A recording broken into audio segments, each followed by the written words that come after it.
to be here.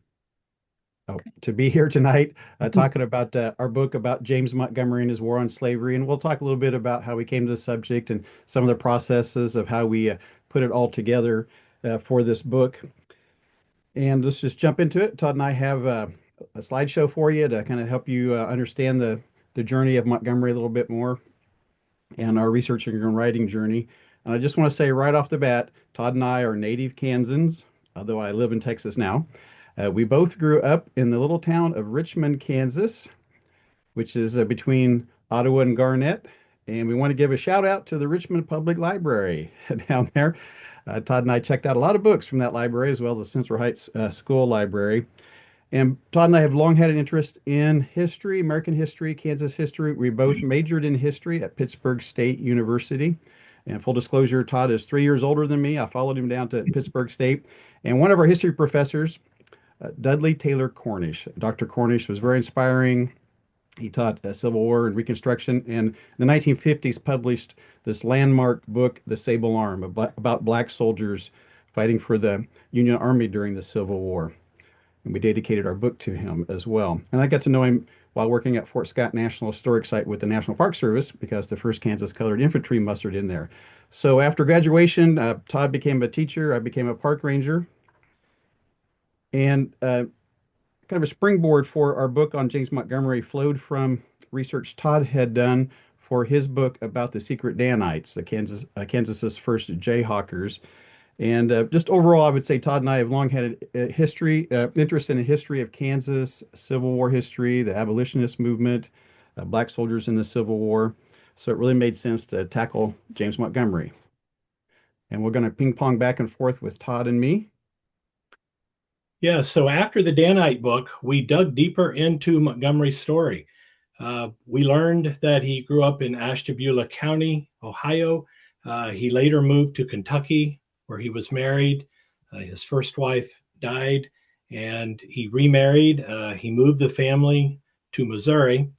But James Montgomery was unhappy living around slavery again.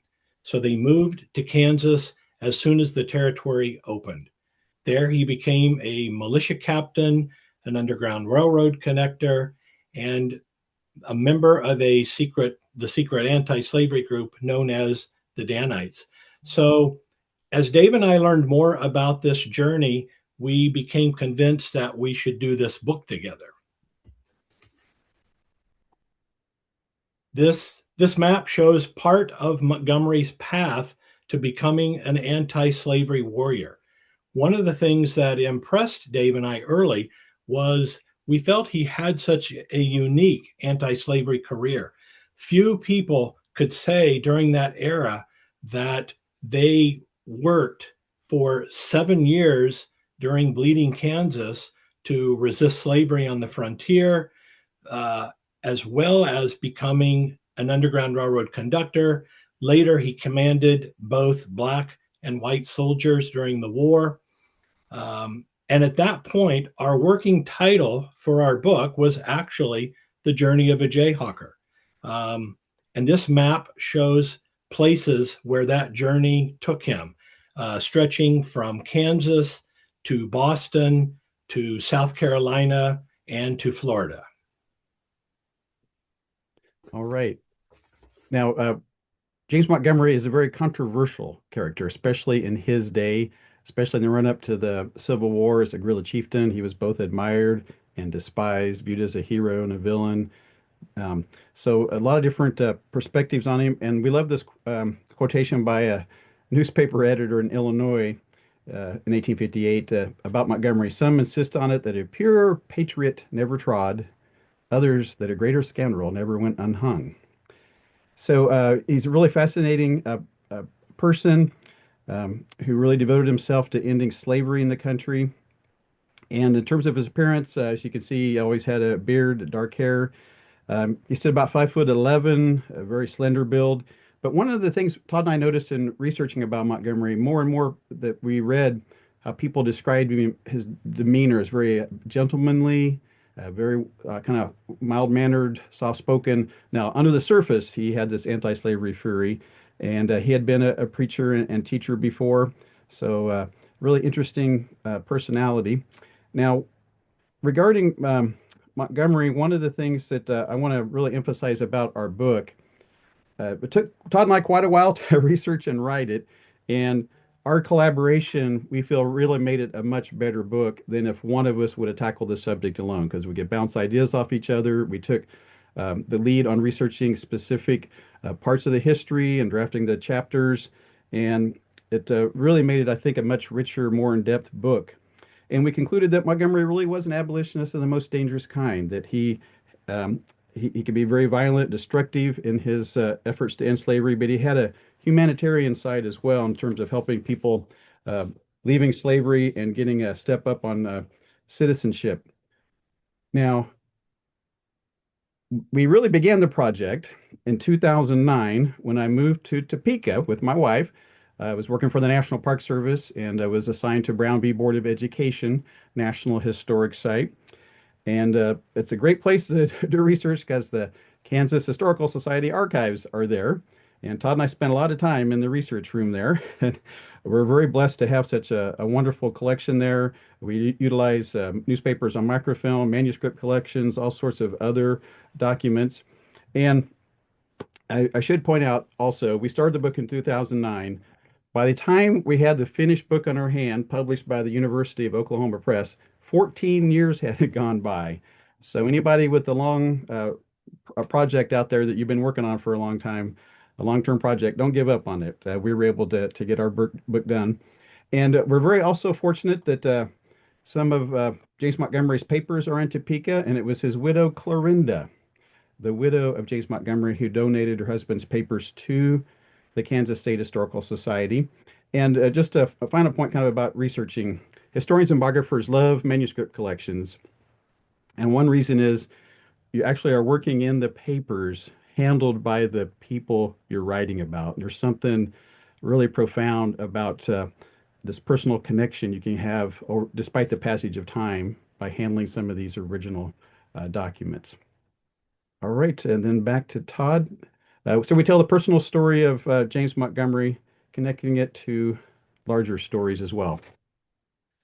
So it really was national events that brought the Montgomerys to Kansas territory. The first was the Fugitive Slave Act of 1850. This new law required slaves to be returned to slaveholders even if freedom seekers had reached a free state. Abolitionists strongly protested this law, and it certainly influenced James Montgomery as he began his anti slavery career.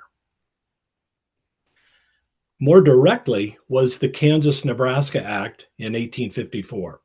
At that time, Kansas wanted a transcontinental railroad built across the heart of the country, but they needed governments in that unorganized land. So the Kansas Nebraska Act was born to remedy the political situation.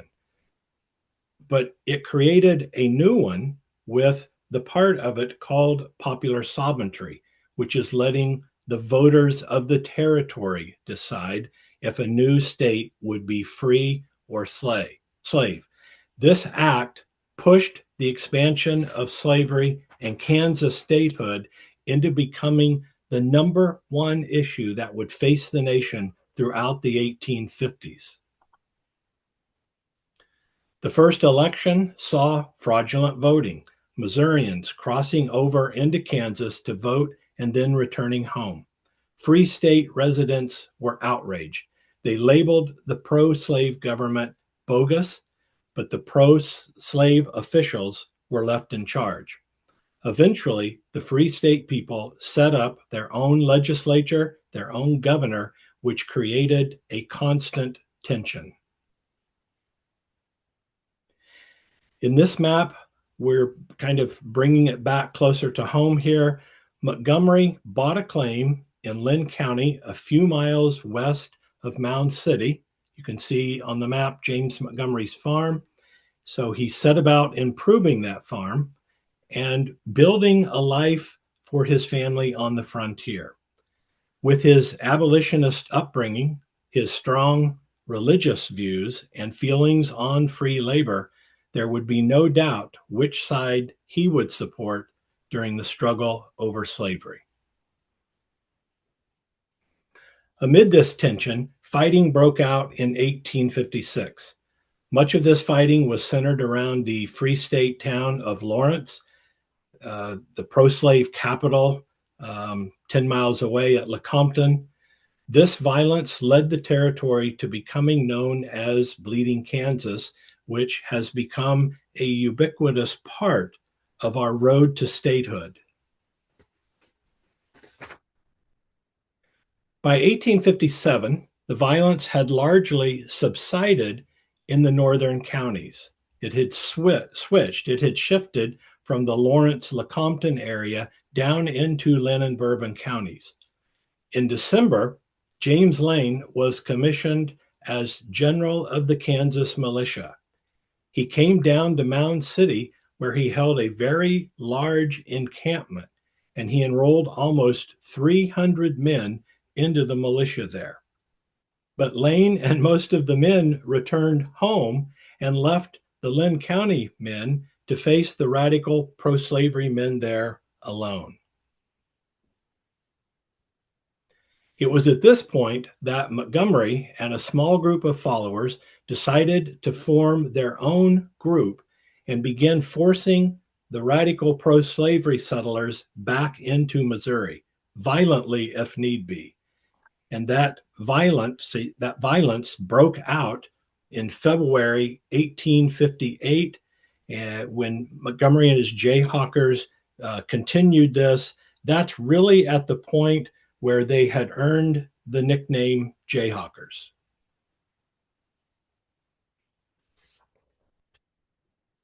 Those events triggered a new round of violence. John Brown arrived in Lynn County during the summer of 1858, and Montgomery briefly joined his band. The two cooperated in building a series of earthen forts to protect the border. One of those earthen forts was very near Montgomery's own cabin. Governor James Denver worked out an uneasy peace settlement known as the Denver Peace, but violence flared again that fall. A new governor, Sam Madary, worked out a second peace treaty in 1859, which lasted until the start of the Civil War. At least that was the standard story of Kansas history. But Dave and I disagreed with that narrative because we discovered that Montgomery and many of the other Kansas radicals continued their own war against slavery. And this added a unique twist to the Montgomery story.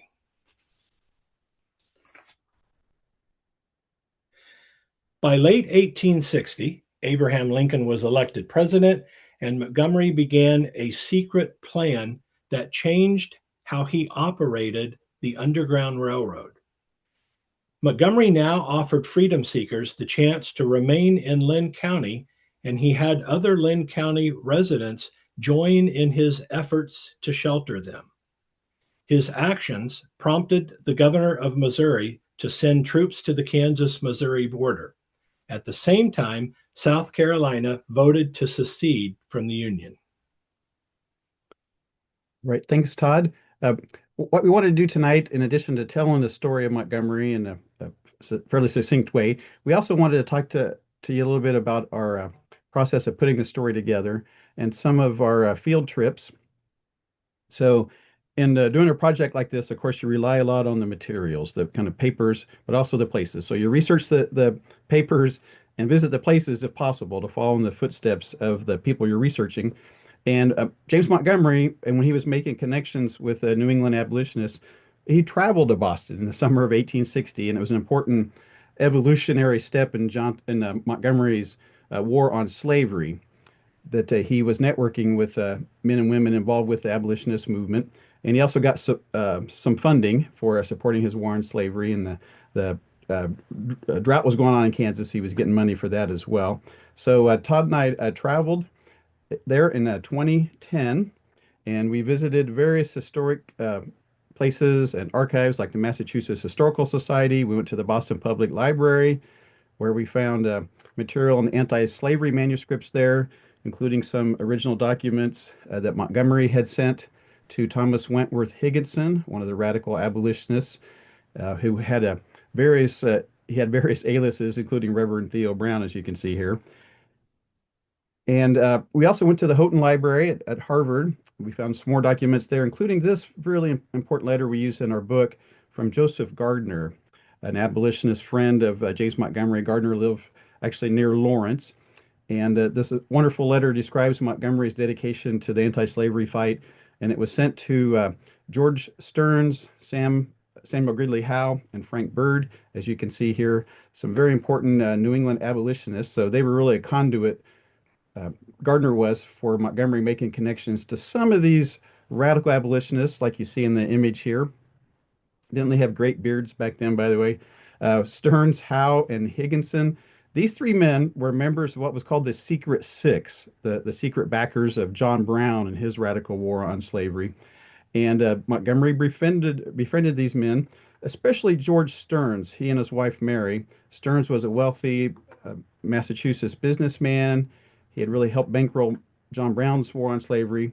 And an important source of information for our book, the letters that Montgomery wrote to Stearns, particularly in this 1860, 1861 period. It's really priceless insights into what James Montgomery was thinking about and what his actions were.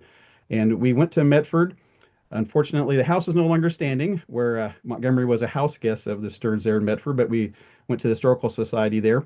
And following Montgomery's journey, we also went to Concord, Massachusetts, where Montgomery was a house guest of Franklin B. Sanborn, another member of the Secret Six, backers of John Brown.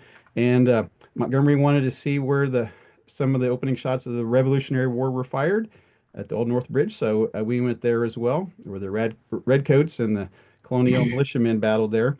And then we also went to the home of Ralph Waldo Emerson, just as Montgomery had done, accompanied by Franklin Sanborn, the esteemed author and philosopher. So it's kind of fun that this part of the doing the research as well as the papers. So it was a very important trip for Montgomery to make that connection with this New England abolitionist. So it really linked the anti-slavery fight from the prairies of Kansas to the parlors of Massachusetts. A real important connection. And I wanted to also make a point regarding Montgomery and his religious faith. His anti-slavery actions flowed from his religious beliefs. He had been a preacher in the Campbellite faith. He just believed that human slavery was evil. It needed to be abolished. And he knew his Bible. He often quoted scripture to justify his actions, such as this letter he wrote, where Montgomery paraphrased passage from the book of Isaiah, chapter 8, 58, verse 6, about breaking the yoke and let the oppressed go free. So Montgomery, I think he basically saw himself as an instrument of the Lord's vengeance, and he fervently believed that freeing enslaved Americans from their shackles and going free was a necessary step in our nation's history. All right, back to you, Todd. So David's brought us up to the end of 1860. So we're going to start with 1861. It was in the middle of this secession crisis started by South Carolina that Kansas became a state on January 29th, 1861. But trouble didn't stop with statehood. Less than 2 weeks later, a freedom seeker named Lewis Campbell was kidnapped by pro-slave men in Lynn County and sold back into enslavement in Missouri. Campbell had escaped from Arkansas and was living with a local minister less than 3 miles from Montgomery's own farm. Fearing invasion from Missouri, Lynn and Bourbon County soon formed a joint militia company. 2 months later, the Civil War broke out on April 12th when Confederate forces fired on Fort Sumter in Charleston Harbor.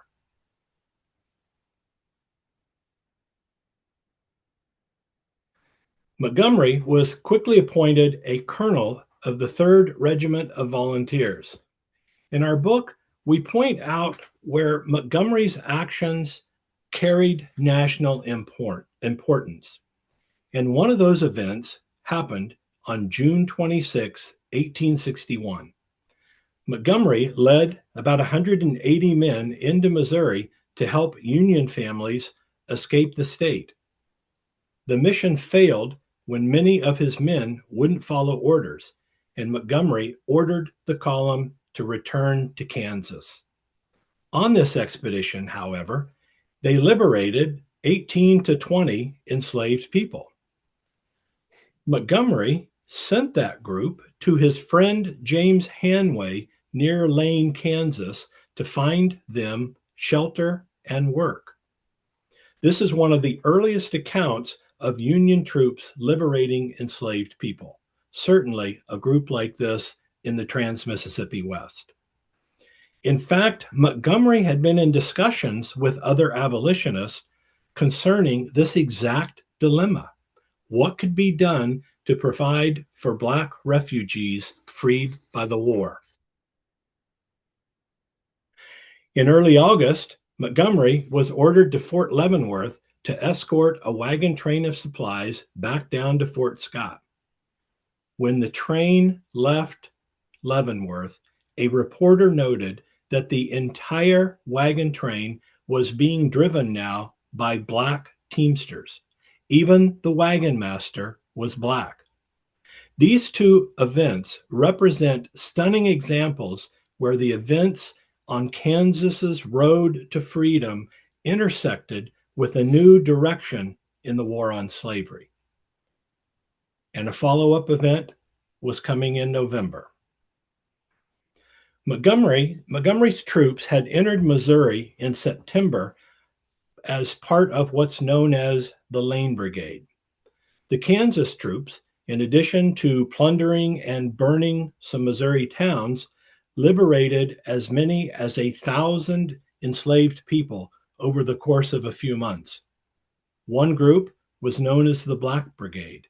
It contained approximately 250 freedom seekers who were escorted by Union chaplains from Lamar, Missouri, to Fort Scott, Kansas. There, the chaplains helped the refugees find homes and employment. They continued that journey all the way from Fort Scott to Lawrence, finding homes and employment for the refugees.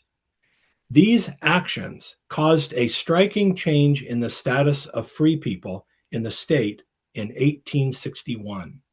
Black war refugees helped change Kansas from being a way station to freedom to a destination of freedom. And by the end of the war, that number would reach nearly 15,000 in Kansas. Thank you, Todd.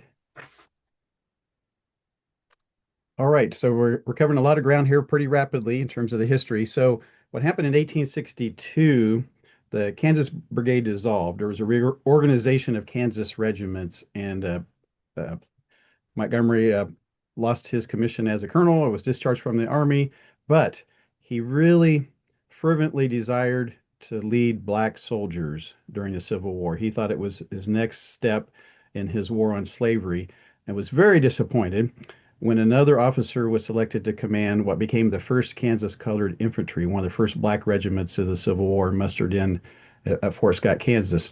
So in late 1862, Montgomery went to Washington, D.C., and I'll tell you about that in a moment. But first, I want to focus on the map here. What happened is Montgomery would lead Black soldiers, off a regiment and often a brigade of several Black regiments, sometimes up to 2,000 men, along the Atlantic coast, as you can see in the map here. Which doesn't I don't do any good pointing. You can see it on your map there. Along the coast of South Carolina, Georgia, and Florida.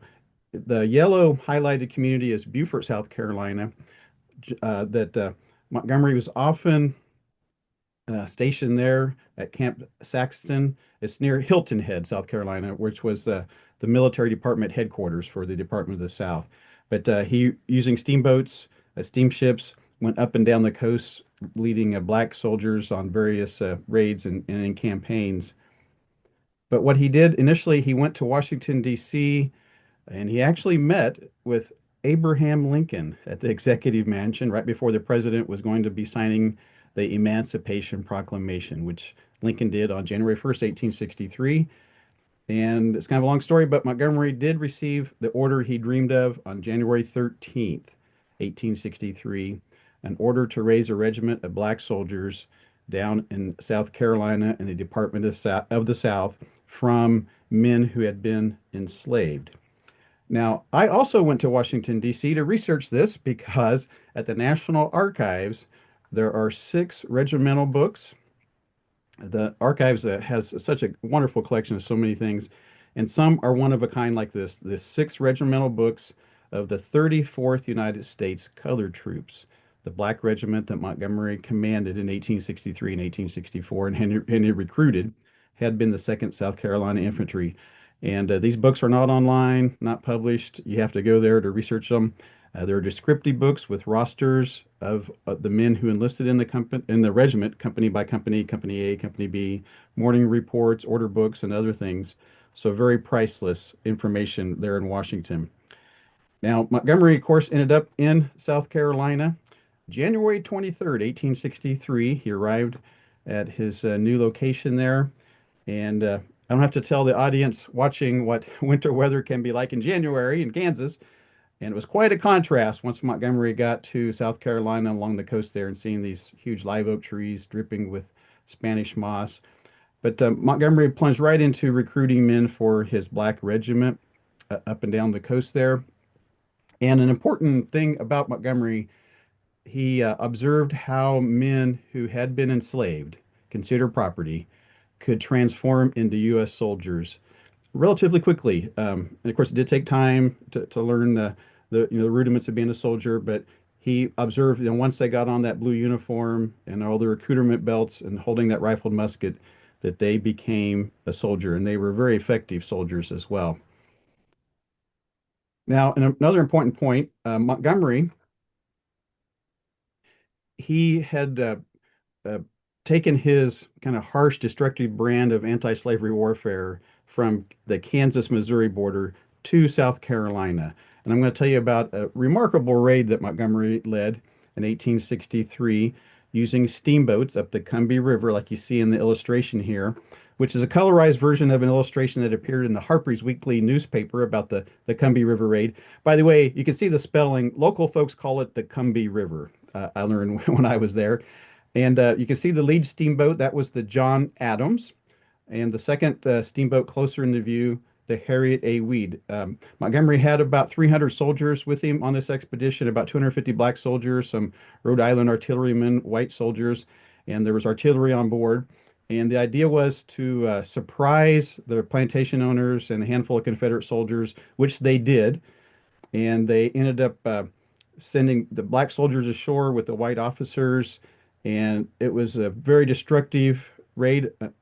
They destroyed crops in the field, lit fires up and down. They destroyed basically portions of 8 rice plantations, flooding the rice fields to destroy the crops, burning all sorts of barns and outbuildings, um, and also freeing, this is amazing, over 700 people clambered onto those 2 steamboats and reached freedom that day. And Montgomery did not lose a single soldier in this remarkable raid. And and guess who Colonel Montgomery collaborated with on the Combahee River raid? None other than Harriet Tubman, the famous Underground Railroad conductor. She was helping gather intelligence from fugitive slaves who had fled from the rice plantations, and she was with Montgomery on this raid in the pilot house of the John Adams, the armed transport there. So, really, another remarkable chapter in Montgomery's war on slavery to collaborate with one of the most famous Underground Railroad conductors in the country, Harriet Tubman, and they seem to really respect and admire each other as well, as you can see from the quotations here. Now, in terms of the raid itself, it was fun. I actually went there in 2015 and traversed part of the route with Eric Poplin. You can see him here in the picture. He lives in Charleston, South Carolina. He's an archaeologist. Todd and I met him at an Underground Railroad conference. And here we are at Fields Point, which is a piece of high ground where early in the raid, Montgomery stationed a company with white officers and black soldiers, about 80 men, to guard that critical point. But I got goosebumps standing here because about 3 a.m. on June 2nd, 1863, in the bright moonlight of a full moon, you would have seen the 2 U.S. steamboats come into view. including the John Adams with Colonel Montgomery and Harriet Tubman. Right there, they would have steamed from left to right. Then later in the afternoon after the raid, they would have come back going the other way, heading back to Beaufort, South Carolina. So again, the power of place. It's just pretty remarkable to be there. And if you're traveling in South Carolina, traveling Highway 17, crossing the Cumbia River where the ferry had been, stop and read the historical marker, and you can read about this Kansas Jayhawker named Colonel Montgomery leading this expedition that freed 700 people in collaboration with Harriet Tubman. So Montgomery made his mark in the Department of the South. Now, shortly after this, the most famous black regiment of the war was put into Colonel Montgomery's brigade, and he had Montgomery then had his 2nd South Carolina that became the 34th United States Colored Troops and the 54th Massachusetts, commanded by Colonel Robert Gould Shaw. And one of the first things Montgomery did with this new black regiment from Massachusetts, he took them on a raid along the Georgia coast, and they basically ransacked and plundered the community of Darien, Georgia. It was mainly abandoned, although Montgomery believed Confederates were still using it at different points. So he ordered the town to be burned, a harsh, destructive war measure. And it was quite a shock to Colonel Shaw to see this happen. Now, right after this, in the coming weeks, in August into early September, Montgomery's black soldiers served during the siege of Fort Wagner on Morris Island, South Carolina. So trench warfare, it was really tough and brutal before the Federals took that fort. But the most important battle Montgomery fought while leading black soldiers, the largest battle fought in Florida during the Civil War, the Battle of Olustee. It's about 45 miles west of Jacksonville. Montgomery led two black regiments. They were the U.S. Reserve thrown into the battle at the very end. Over 10,000 soldiers were fighting in this battle. It was a Confederate victory. And of the 5,500 U.S. soldiers in the battle, both black and white, about 1/3 were casualties, killed, wounded, captured. It was just a horrific fight, a real bloodbath. But it really proved that Montgomery had really evolved as a commander. It showed his physical courage. He was in the thick of the fight, directing troop movements, mini balls buzzing all around, men falling all around. It was really a very important day showing how he had grown as an officer. By the way, the battle site down in Florida is now a state park. You can see the longleaf pine trees. And my wife Valerie looking at the battlefield exhibits here. But a very important bloody fight there in Florida. Now, what happened with Montgomery, he had poor health oftentimes, asthma and other things. In the summer of 1864, he went back to Kansas to recover, but his health never fully recovered. He had to resign his commission. However, he had one last fight. In September 1864, Confederate General Sterling Price raided Missouri on the eastern side and began heading towards Kansas. The Kansas governor called out the militia, the forerunner to the Kansas National Guard. And Montgomery was able to serve as the colonel, the commander of 850 Lynn County men who fought at the Battle of Westport near Kansas City. There were in the 6th Kansas State Militia, which was the Lynn County men, a cavalry regiment that fought dismounted at this battle. But of the 850 men, there were 13 companies of white citizen soldiers, these farmers and shopkeepers and blacksmiths who were called out to fight the oncoming Confederate Army. But there also were 2 companies of black men. So it's really remarkable. Colonel James Montgomery led white soldiers early in the war that helped free people. He led black soldiers, and his last battle in his regiment, there were different companies, but white men and black men. And this was a U.S. victory. The Confederates retreated south along the Kansas-Missouri line. And I just want to point out that there was a 40-year-old farmer who was in the 6th Militia fighting and serving under Colonel Montgomery at the Battle of Westport. And this Private William A. Stites, this 40-year-old farmer, my great-great-grandfather. All right, Todd. Okay, so Dave has brought us up towards the end of 1864. And of course, the war ends in April of 1865. Montgomery is at home. And when you look at Lynn County in 1865, the county had been changed by the war. Out at James and Clarinda's farm, it had itself become its own destination for freedom of Black war refugees. Before James left for the East in 1862, when he was going to try to get the Black Regiment, he had hired a number of African American refugees to help operate his farm while he was gone. And that practice was widespread across Kansas.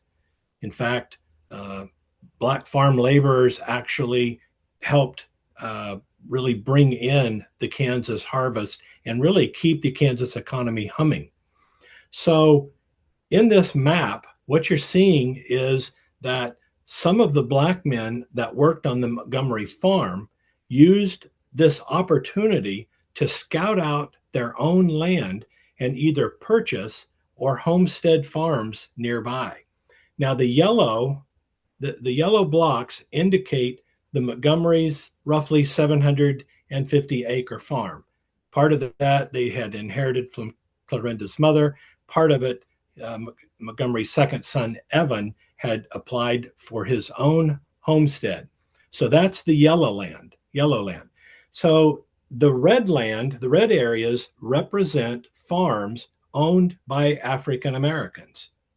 Now, these clusters of Black-owned farms continued many decades after Montgomery died in 1871, and his family moved away in 1875.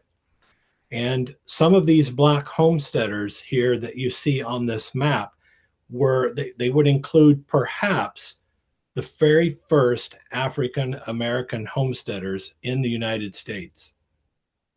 Isn't that amazing? That was something that really thrilled us to learn. Some of the first Black homesteaders there in Lynn County. Well, just to kind of wrap up here, uh, we wanted to give you some highlights here of the journey of James Montgomery. There's a lot to the story, and we piece it together from a lot of different sources, a lot of different books. You can see some of them behind me here, a lot of articles, and a lot of internet-based records, newspapers.com, fold3.com for military records, ancestry.com, a lot of trips to archives and historic sites, a lot of pension records and obituaries, like you see here from an Emporia newspaper. Here's another one I'll click on that kind of summarize Montgomery as someone who definitely uh, fought for what he believed in, most certainly. And really, an interesting thing about Montgomery, um, when the great question of the day needed to be settled, what would happen with the issue of slavery? Montgomery did not stand on the sidelines. In the 1850s, he grabbed a sharp's rifle and fought on the front lines of the war against slavery. And what we have been trying to do in our talks about Montgomery and in our book is link Montgomery to these larger events that really led to a time of swift and dramatic change in our country.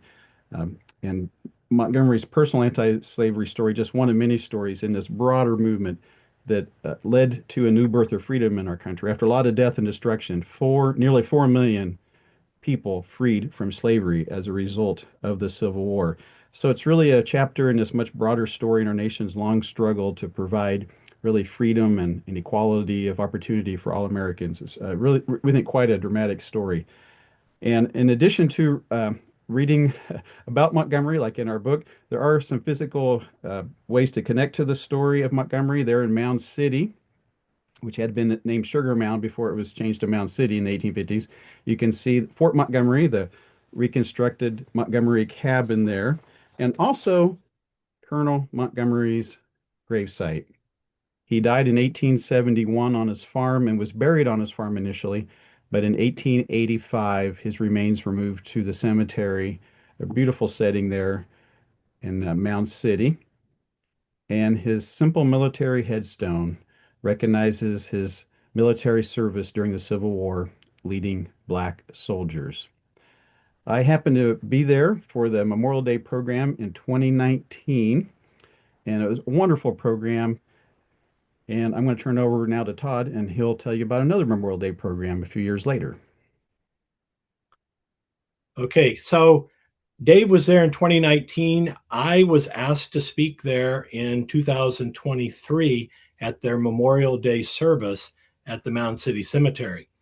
For the event, I researched the newspapers from the 1880s to look at what happened during the Memorial Day celebrations back then.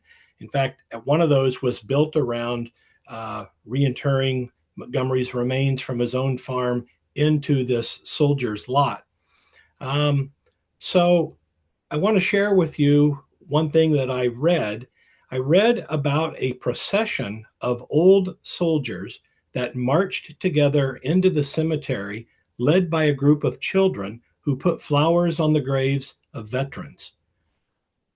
When the event started in 2023, a color guard of veterans entered the cemetery, led by a group of children that placed flowers on the graves in the soldiers' lot. And I have to tell you, seeing that tradition brought forward through the generations was very touching for me as a historian. It spoke to a strong connection with their collective memory there. And to add to that, this last photo, this was when Dave and I presented the Montgomery story at the Lecompton Bleeding Kansas series in 2024.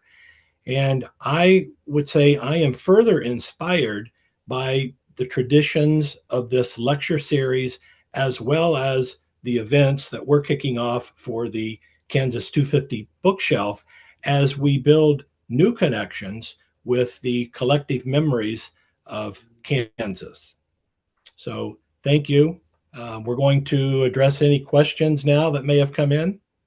Yes, thank you. All right. Okay. Well, first, I'd like to say thank you both to Todd and Dave for sharing your work, an amazing story of James Montgomery and a piece of Kansas and American history. So thank you very much. I'll monitor the chat. We haven't gotten any questions yet, and people are encouraged to, oh, looks like we already have someone who has raised their hand to participate. So let me ask them to unmute. And give me 1 second here to make sure that they have the option to unmute.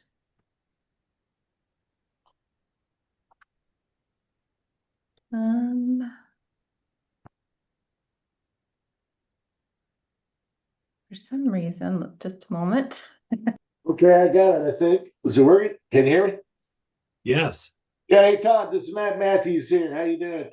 Hey, how you doing? Hey, just a quick, well, actually two questions here. One is, can you guys briefly tell us about the connection between Montgomery and Charles Jennison?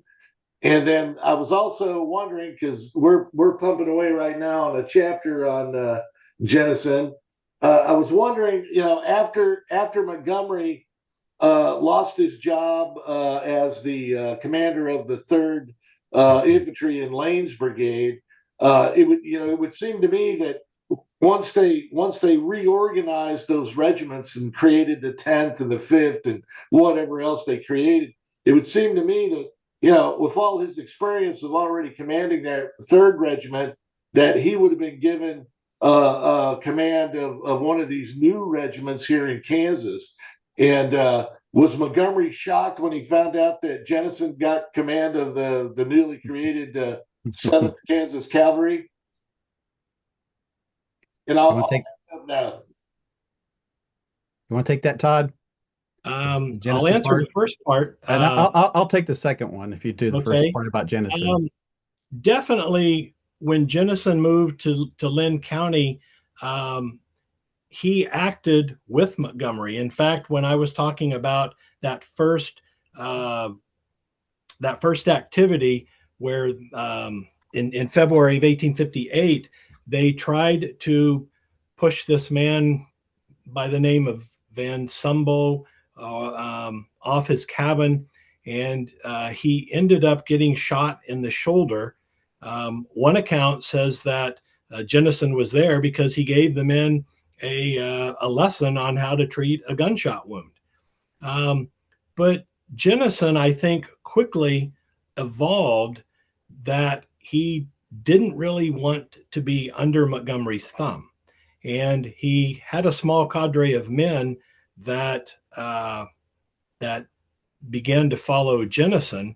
And I think from that moment on, although they were allies with a common cause, that he and Jennison, they were pretty much at loggerheads, beginning there in 1859, the end of 1859.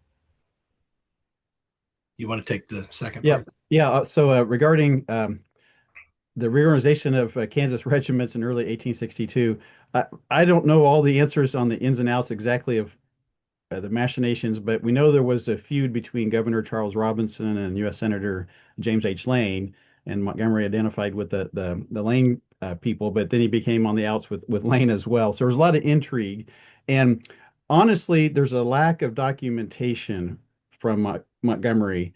In 1862, we have this wonderful letter on August 3rd that Montgomery wrote to Governor Robinson and was inquiring about this new black regiment that was being formed. And he was inquiring what the possibility might be that could he get the command, and he could tell he did not like Jennison at this point. If my memory is right, he called it would be, I'm paraphrasing, but a great calamity if Jennison was appointed to be commander of what became the first Kansas Colored Infantry, and accused Jennison of being was a liar, blackleg, and robber or something like that. So what Montgomery, I'm sure he was very disappointed about losing his command. He would have to take a demotion to lieutenant colonel, as I recall. But I think it also gave him opportunity, not being in direct command of soldiers, to really turn his attention to trying to get a command of black soldiers. And his redemptive uh, uh, uh, leadership of black soldiers into Missouri and Arkansas and the Indian Territory was not going to happen. He realized, I think, was very disgruntled and upset. If he was going to lead black soldiers, he needed to get to Washington, D.C. and make connections there with some of the people that he had connections with, particularly General David Hunter, the commander of the Department of the South, who had been on the Missouri-Kansas border early in the war. And luckily for Montgomery, Hunter happened to be in Washington, D.C. at that same moment. And I think that was the critical thing that led Montgomery getting the order issued from the War Department to go to South Carolina and lead a regiment of black soldiers. So there's a lot of stuff going on. And as Todd and I found, that a lot of times we couldn't find any documentation or answer to some of these specific things. Great. We had one attendee raise their hand, and we'll go with that attendee, and then we'll manage a few in the chat. So I'll Okay. ask that person to unmute first, and they can ask their question. Can you hear me? Yes. Yes. Yeah. Hey, David, I work for Joe Stites. Oh, awesome. I am so excited to hear you guys talking tonight. Oh, I've read about 12 books on Montrell's men and all the stuff yeah, with Lawrence and all awesome. that stuff. So I want to ask you a question a little bit Sure. different. Is order number 11, Hmm. did Montgomery ever come in contact with William Quantrill and his men? And did they fight? Did that 50 miles of Hmm. devastation and all that kind of stuff? Did that kind of slow things down for Montgomery then, going back and forth with getting people out and all that kind of stuff? You said they went over and Hmm. liberated a Hmm. bunch of people as well. So that was my question. Okay, thank you for your question, and say hi to Joe. I texted him earlier today saying I was going to be doing this, so he wished me well. He knows I'm like over the top excited to hear you guys. So I didn't even know there was somebody else like me that was. Yeah, there are history nerds out here. Just in terms of explaining a little bit here, so Montgomery left Kansas in late 1862. We're not sure the exact date, but by December he was in Washington, and he was gone for 18 months. He was not in Kansas anytime from December 1862 until August 5th, 1864. So he was not around during that time. Montgomery did help kind of sow the seeds of a lot of fury against the Kansas troops. Montgomery's largely responsible for burning Osceola, Missouri, for instance, and some other commanders were on site as well. But in terms of General Order Number 11, just to explain it to other folks not familiar with it, after William Clark Quantrill raided Lawrence in August 1863, the U.S. commander there, General Thomas Ewing, issued General Order Number 11 that populated parts of four western Missouri counties. About 20,000 people were forced off their property. If you had signed a loyalty oath to the federal government, you could move to basically safe locations, to camps. So it was a depopulated area. It was a very harsh measure. But Montgomery only heard about it through, newspapers or letters. He was not around during that very crucial time. So Montgomery missed a lot of the really horrific things that happened along the border, after he left in late 1862. Any more you want to add to that, Todd? Um, no, I mean, we don't have any documented source Mhm. that he really ever ran into William Quantrill. Yeah. It's a possibility because Montgomery knew Reverend Johnny Stewart, and Mhm. Stewart certainly knew Quantrill. So it is a possibility pre-war, but Mhm. no, I think you did a great job answering that. Thanks, Todd. Okay, we've got one of we have four, it looks like, now in the chat Oh, here. So wow. we'll start Okay. with Oh, one my. Oh, boy. that is, could you provide a critique of Montgomery's portrayal in the movie Glory? Oh, yes, we didn't Go, even Todd. talk about I Glory. know. We often do. Go Um, ahead, Todd. I had thought about that earlier today. That in Dave and I's own journey, the movie Glory certainly affected us. Um, I actually remember going to the movie in 1989 in the theater. It was electric. You could feel the pulse in the room. Uh, it was just crazy. It was one of my best movie experiences ever. Um, but it was very frustrating for Dave and I unraveled this complicated story of this imperfect patriot, we call him in the book. Certainly had a lot of flaws, but um, one of the big things we constantly told each other was that Montgomery evolved. He evolved as an abolitionist. Um, and even in the first year of the war, he had largely evolved where he told a newspaper reporter that he believed the war would bring in a new order, where African Americans would, uh, I don't think he knew at that time exactly all the rights or the order that some of the civil rights would come, but that was what he and some of the other radical abolitionists were pushing for. So a totally different character than the movie Glory. And in fact, I think some of the most gratifying feedback Dave and I have received over the book are people that took issue with his portrayal in Glory and actually, thanked us for giving a truer picture of the man.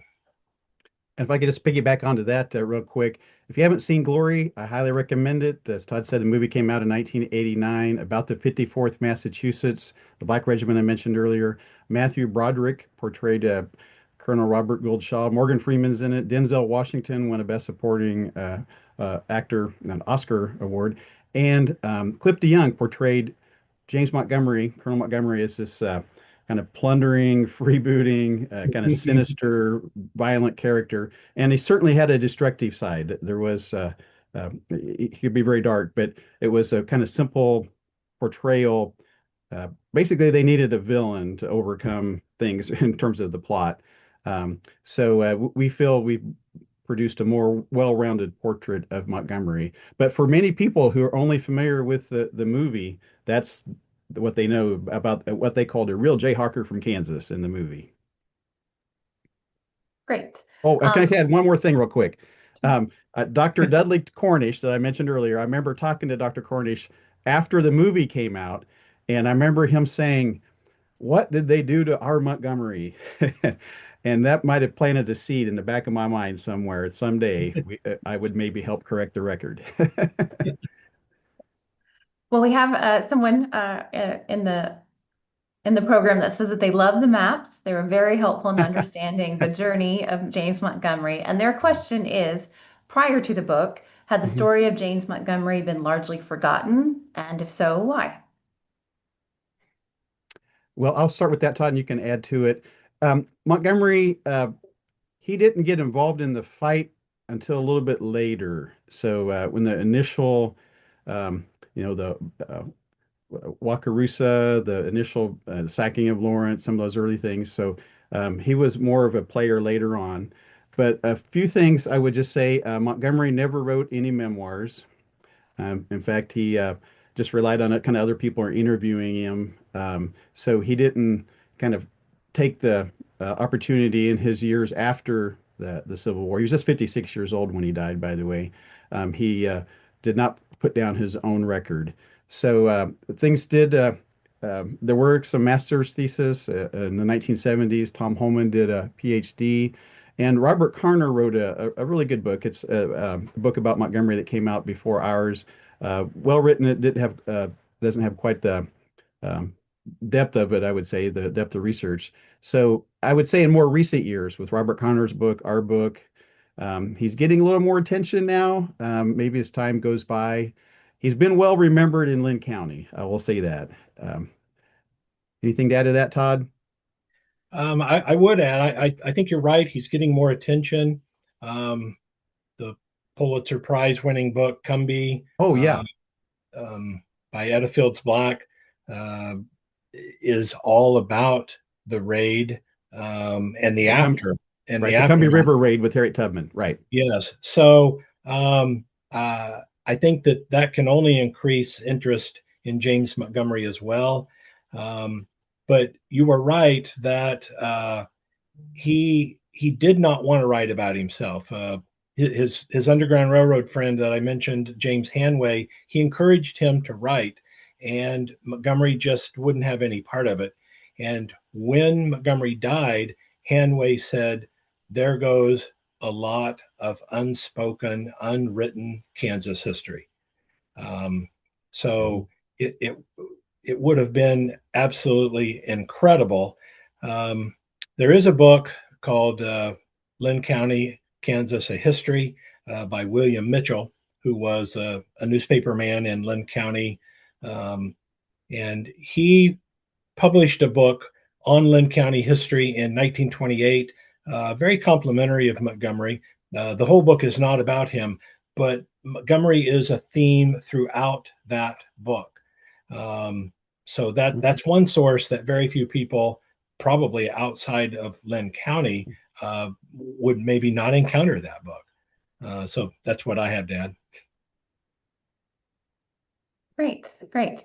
We have another question that someone asked, if you could maybe give, I'm guessing more of an estimate, but how many hours or days of research did you spend on this book? Oh I know man. that you spoke about your process at the beginning, but maybe you could talk maybe a little bit about shortly or quickly about the collaboration process of research. Yeah. Um, Go ahead, the Todd. the amount of that would just be staggering. Sometimes, sometimes the only thing that cut off Dave and I's phone call might be that one of our phones Yeah, died. that Um, happened a few times. Yeah. and and aside from the collaboration, and uh, Dave and his wife Val can she can attest to this, and my wife Kelly can attest to this, and that is, even if you're not research, even if you're not collaborating, you're Hmm. still thinking of this Hmm. subject. Um, Hmm. so it I can honestly say it just never leaves you. Hmm. Um, and I've talked to other historians. I mean, Dave and I are not unique in that characteristic. So, Yeah, I would not want to know how many hours we we spent on this, but it was really a labor of love. We love digging in to the story, and one of the things we're very proud of, we have a lot of original research in this book. A lot of it's never been published before. In fact, one of our reviewers said it seemingly we left no primary source stone unturned. Like we, so we wanted to get into the weeds there and provide some of those details, and hopefully people could take what we did and go back to some of the sources and go even in different directions, I would say. But in terms of collaboration, it really kept us going. That if one of us would have been working on the project, because we would find something. Todd called them freak out moments, like when we discovered that the black landowners, some of their names were also listed in the 6th Kansas Militia that fought at Westport. These men, some of them were neighbors of Montgomery. It's like, wow, that's quite a connection, and many things like that. So it took us a long time, but it would not have been the book it became without that time to think about things. As Todd was saying, a lot of times ideas will come to you in terms of writing a phrase. You're out for a walk with the dogs and the wife, and then an idea happens, and I want to get back and get it down and shoot it off to Todd to see what he thinks, and vice versa. So yeah, it was a time consuming, but it was something we loved doing. Great. Well, we have a comment about Glory as well. Someone encouraging you, if you ever did speak to one of the screenwriters, you should make sure you record it. That would be very interesting to hear. We have a question here about someone asking if you could talk more about the secret societies you mentioned, the Danites and the Liberty League. Sure. There was this secret anti-slave group, the Danites, came together in 1855. Its headquarters was in Lawrence. James Lane was one of the leaders. He was not the top leader, but the man that I talk about a lot in the Danite book is Charles Lienhart, and he had been sworn in to the Danites by James Lane, and he noted that Lane was all talk. He talked a great game, but he never followed through. In fact, that is one reason that Montgomery led this breakaway group in Lynn County. So there were before the Danites, there were other secret groups, pro-slavery groups in Missouri, the Dark Lanterns, the Blue Lodges, several others. So the Liberty League comes from, Private Dickinson, who claimed that he was in this. Ironically, he talks about it in Montgomery's home county back in Ashtabula. When Montgomery recruited for his regiment in 1861, he had a contingent of men come from his home county to join his regiment, and that's where this Liberty League kind of gets incorporated. In fact, it's in our book that this secret group was kept together inside of Montgomery's regiment. And Dickinson put in his diary in October that as of that date, I think it was October 24th, 1861, the Liberty League was keeping track, and they had already liberated 400 enslaved people at that time. Yep, and they were from Ohio. Yes. Did I misspeak? Yeah. Okay. So make sure you got the state, Ashtabula County, Ohio, and that region. Yes. So you had Ohio people going to Kansas expressly to serve in Colonel Montgomery's regiment. They're pretty cool connections. We have one comment that's just a thank you with 3 exclamation points. I think you can probably think multiple people might have that. We have a question of which of you is the better writer? I'm not even. We both contributed. It was a joint effort. I would say we really it was helpful having the copywriter. Wouldn't you say, Todd, Nick, who went through the manuscript? Yes. But I would definitely. I don't have any bones. I tell Dave he is the better wordsmith, and I think as. So you can tell perhaps I got too excited on that last answer. I kind of sometimes ping pong off on tangents, and it's great for inspiration, but it doesn't always follow through with prose. I'm working on that. Yeah, it was a true collaboration. We have someone who has another kind remark that says, "Thank you for bringing the story about one of our earliest Kansans." And she says that she previously worked in the Capitol and she loved visiting the state library. So we appreciate Nice. that as well. Yay. Then we have one more in the chat, and then we do have a hand up. So we'll ask the chat. Person asked, "How did you stay organized?" Well, that's a good question. Yeah. Well, Todd and I, of course, we were working full time as we were working on the book until we both retired finally, me from the National Park Service and Todd from his teaching career. And we had different filing systems, I'm sure. But one thing that I did early on was I created file folders for each of the years, and I did it by like 4 months at a time. So I find something from like June 1858, I'd put it in that folder to kind of keep it organized. And then as we were writing in terms of the organization, we'd often draft a chapter and we did a bunch of emails back and forth and kind of highlighting in yellow back and forth. I don't think we never really liked track changes very much though, in terms of going back and forth. Um, but yeah, I'm sure Todd and I both had times. Where did I put that document? And then you'd hopefully try to locate it. But yeah, everybody has their own systems. What do you think, Todd? My short answer is that I did not stay organized.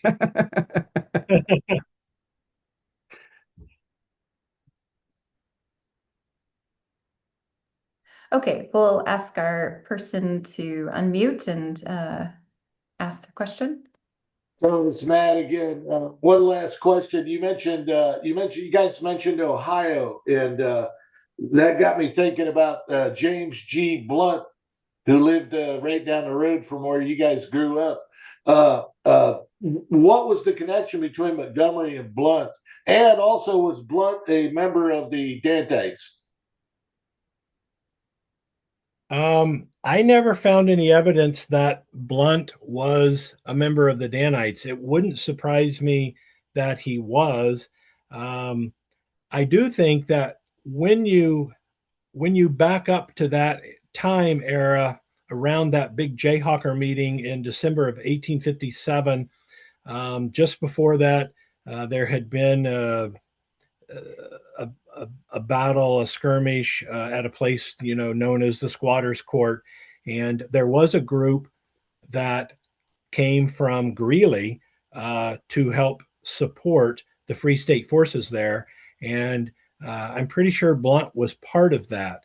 So that would have been a very interesting time, a very likely time for Blunt and Montgomery to visit, and certainly, if not that time, I'm sure Blunt was probably at the big giant militia meeting where almost 300 people were. I can't say 100% on that, but that's all I know.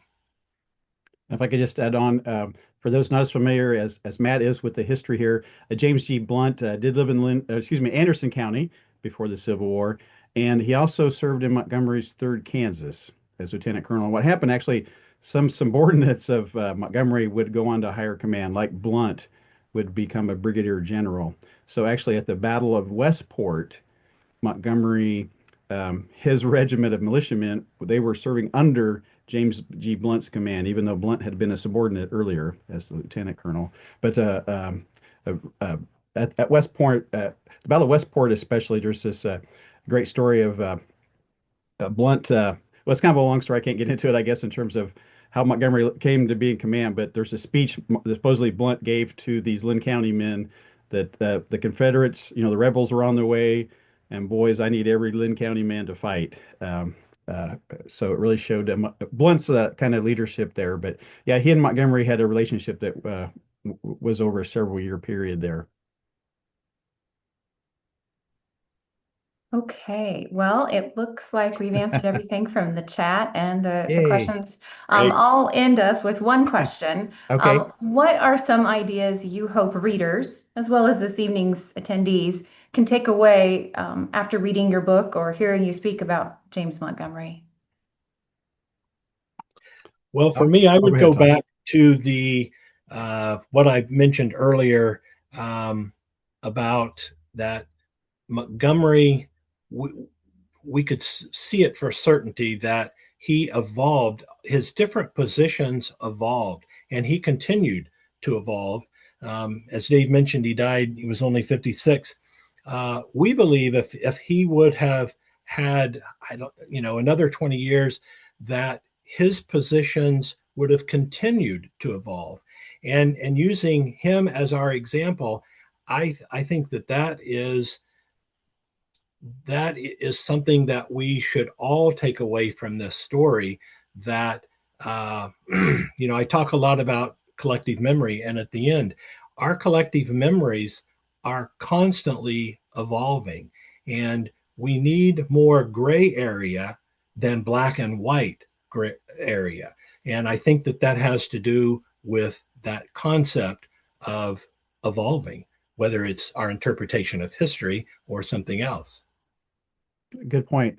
And something that comes to mind to me, I hope readers can take away, is really learning about the difference one person can make in a larger effort to accomplish something worthwhile, which ending slavery and ending the enslavement of 4 million Americans, a very worthy endeavor, a new birth of freedom. Um, that Montgomery did not sit on the sidelines. He was going to be involved once he became activated and really radicalized to fight to end slavery, that he stuck to it. He was very determined. And there's, I think, quite an example there of someone focusing on something bigger than himself or herself, and really helping to see it through, despite what flaws and excesses and mistakes or whatever, that there was that effort there. And in Montgomery's case, man, he went through all sorts of trials and Civil War combat and all sorts of other things to come out on the other side, and then died at a relatively young age. So anyway, it's quite I think, a journey of one man within this larger journey our nation has been on over the many decades since its founding. Well, appreciate you guys taking the time to join us this evening. We've gotten a few others that have said thank you, and it's a great talk, a terrific presentation. So it looks like your talk this evening was a great success, and we appreciate you kicking off the Kansas 250 bookshelf with this program. Thank you, So Al. you're Thank you, welcome. Valerie. Thanks, everyone. Yeah, thank you all for coming, and hopefully we'll see you in February. Okay. Thanks. Bye. Good night. Good night.